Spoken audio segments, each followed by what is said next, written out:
Эрүүл хэрэг бол хэдийгээр өөрөө байхгүй болсон ч үрийн үлдэгдэн үргэлжилж байдаг боломжтой. Энд ч Далдангийн содны 110 жилийн угтаад өөр хүүхдэд болон эрдэмтэд судлаачид нийлэн ам зохиолын 4 дахь батийг хэвлэлэн гаргалаа.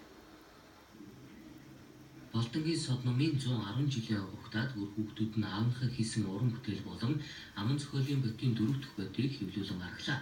Түүнчлэн энэхүү батийн гол онцлог нь аман зохиолын анхдагчийг Далдангийн содон гэдгийг нотолсон явдал юм а.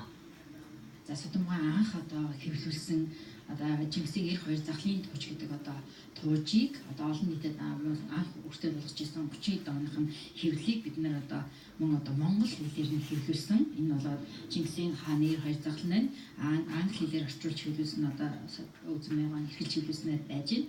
За энэ гар хүчмэлтэй холбогдоо бас шинэ сонин баримтуудыг бид дахин болсон байгаа. Удахгүй бид нэр энэ сайхан бүтээлээрээ уулзсан. Тэгээ өнөөдөр ойн тэмдэглэж байгаа энэ сайхан өдөр ингээд шинэ номынхын нээлтийг хийж бид нар үзэж олондоо энэ хүний аягийн гар хүчмэд хадгалж ирсэн шинэ сонин баримтуудыг мөн энэ номоор ингээд дамжуулан үзэж олондоо хүүхдүүдтэй бас өргөн барьж байна. Мөн энэхүү номны нээлтийн нэгэн онцгой зүйл бол Содомгоо Чингисийн 92 загал туужийг түүний охин болох үзмээ англи хэл дээр хөрвүүлэн гаргажээ. Энэ хэл зохиолын хүрээлэнгийн нэг төвийн тасагтаа сүүлийн 25 жил ажилласан.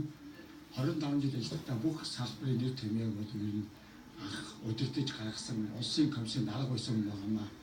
Тэгээд өөр хүүхдүүдээс нь нэр томьёоны тасгийг бүрэн тогтжуулж, түүний нэрэмжт болгож бүх юмыг хийсэн.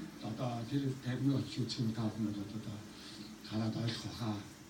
Уран зохиол шинжээчийн ууган нэгэн дурсамжтай зохиолын явдал нь зангилаагаар эхлэн өрнөсөөр туйлдаа хүрээд улмаар тайлгдан төгсөх ёстой гэж Содомгоо зургалсан тэрэл зарчмаар өнөө хүртэл ихэнх зохиолчид шүлэг өгүүлээд тууж романаа бичиж байгаа нь хорхууштай зүйл юм а.